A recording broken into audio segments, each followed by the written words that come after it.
Hey guys, coldbrew here. Welcome back to another Raid Shadow Legends video. So this is the first time they're ever doing this sort of event. I'm kind of excited about it for the future of the game, all right, in terms of farming gear. So what is it all about? We've got some news announcements today for you guys. The first things first, there's a 10x, and then I'll come back to what I'm saying.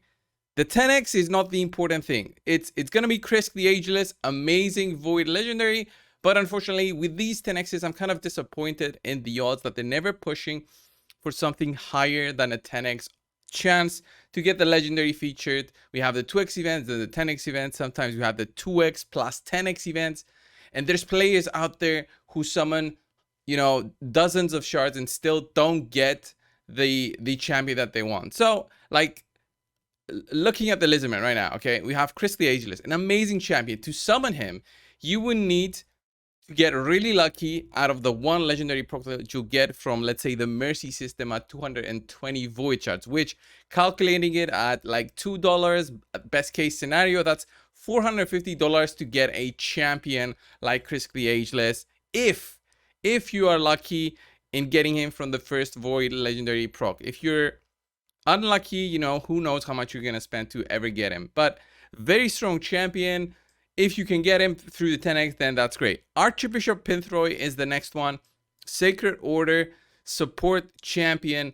I think this one is a little bit underrated by everyone on what he can provide to the whole team in terms of support. Increased accuracy is always good, and especially for the Hydra, where high amounts of accuracy are needed. He also has a good increased defense plus a big heal on a 4-turn cooldown, and a very solid passive that removes decreased defense and weakened debuffs from this champion at the start of the turn. This is very specific, but it does help in other scenarios where you can get attacked by with a defense decreased defense and get a lot of damage dealt on you. So solid support. I wouldn't summon for him personally. Then the next one, it's an OG that is featured many times before in a 10x. It's Underpriest Brogni, the best fusion we ever had in the sense of how frequently he's used and in how many areas he's used. I'm gonna say that, right? Because he is used in clan boss, he can be used in arena, tag arena, he can be used in the Iron Twins, in the Doom Tower. There's so many uses for him, and it all revolves around his big utility that comes in from every single one of his skills. HP burn on the A1, removal of buff from all enemies on the A2, removal of debuff from all allies on the A2, increasing the value of shields, which enables the Infinity Shields team that Victor Tez loves to make. Block debuffs on the A3, increase attack, shield, and the shield buff cannot be removed. It's a protected shield, which is insane. And then he's got the passive where when the shield is attacked, he reflects 25% of the damage inflicted on the shield back to the attacker. But this is also enabling the attack to be factoring in if you have War Master or Giant Slayer, which Giant Slayer is usually used with this one. And it just multiplies his effectiveness. Very strong in PvP as well. Has a Doom Tower resist aura, which is very good in there if you're planning to run something to resist. An insane champion, but difficult to actually get. You have to be summoning a lot to get him with these 10x's. Then we have Valkyrie. So we're looking at big shields so far. Valkyrie is the OG in terms of counterattack and big shields. She can provide huge shields proportional to her defense. You can see a 8,000 defense Valkyrie applying an immense shield on your champions for the clan boss. She's huge for in there, but the game has shifted away from the counterattack champions, making it even more unique to have one of them. And she is even used. I've seen more Valkyries in PvP than PvE the past year. I'm gonna say that because I've seen them with the Savage set doing crazy amounts of damage, and I featured her in a video before. And then we have the epics. Okay, we've got Scathix from, I think it's Lizardman. He's solid support, very good for the Iron Twins, block debuffs for 2 turns. So this is very helpful and a good support overall. I'm gonna say, yeah, I wouldn't be summoning for this guy specifically, but if I was going for Krisk and getting this guy, then yeah, my My Lizardman approach would be way easier with having Skadix in there, but of course there's Broadmal as well. So consider that. We have Romero for some reason.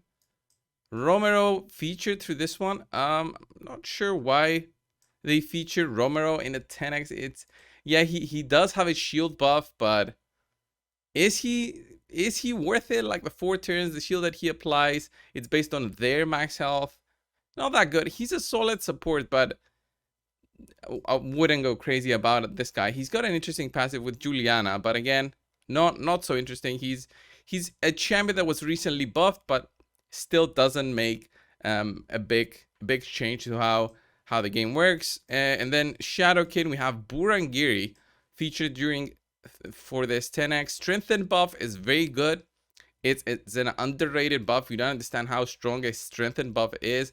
It's like having the inverse of weaken. That's exactly what it is, and it's so strong in supporting your team. That's why Lydia is used in those end game clan boss teams where they last for so many turns because of the strengthen that she provides, plus all the other stuff, of course.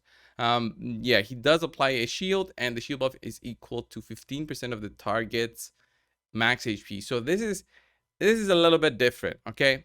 Because of the strengthen and the shield, but still, again, I wouldn't go crazy on the shields. I would just go for the legendaries, and if I'm lucky, get them. And then finally, we have Duodan, the epic, which is an epic that I tried making work. I made a video on him.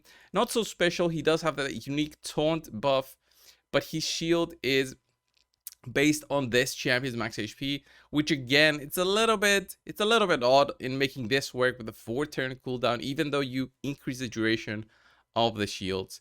So not so crazy 10x. What I wanted to say though, the unique thing about this is not the 10x that we have featured, is the 3x that we're gonna have on landing gear from dungeons. It's gonna be a special event in the Ice Golem and Fire Knight. So for the Ice Golem, you're gonna have triple the chance to get retaliation gear, which gives you a nice chance to counterattack when hit, 35% chance.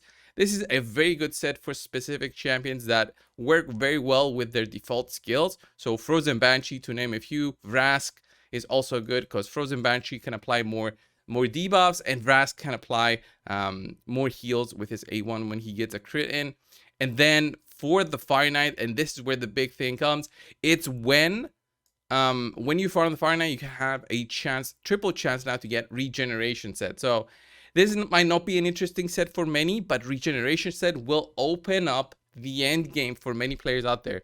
Cannot emphasize more on how good this set is in terms of pushing. If you don't have something like good relentless pieces and very good champions, regeneration sets will help you survive. And that's what I used on my Duchess for a long time in the Hydra team that I had. If you want to push for Hydra, want to push for faction wars, regeneration set will give you a big heal. If you have the Guardian set, of course, is a better alternative in my opinion, especially for very tanky heroes. But it all depends on where you are in the game. But the triple the chance to get it, of course, eliminates the chance for other items. It's still a very good time, I think, to be farming for the region sets. And did they give us the specific date when this will be starting? Yeah, this will be starting Monday, December the 5th for the 3x on region sets. And tomorrow is when the retaliation 3x will be going. But I don't care about that. What I want to see in the future is the 3x on speed sets, 3x on savages. That is going to be big, and that will help the newer players breach the gap with getting good gear and just pushing through. So have that in mind. I just don't know when if they're gonna do it anytime soon for speed sets. You know, the savage sets, even immunity sets can be used. The shield sets not so much now with bolster set. But overall, I'm happy about this change. What I want to see more changed in the game is the odds of getting heroes. From the 10x odds, we need to have something like a 20x, 25, 30x has been named sometimes, especially for the non-voids. The voids, it can be lower, like a 20x, but the non-voids, there's so many right now, legendaries, that it's crazy odds to get them. And I know people who summoned to get Trunda and just couldn't get her. Just couldn't get the Trundas to make her +2, +3, +4, whatever they were trying to do. So this was the video, guys. Thanks a lot for watching. Subscribe, and I'll see you in the next one. See ya.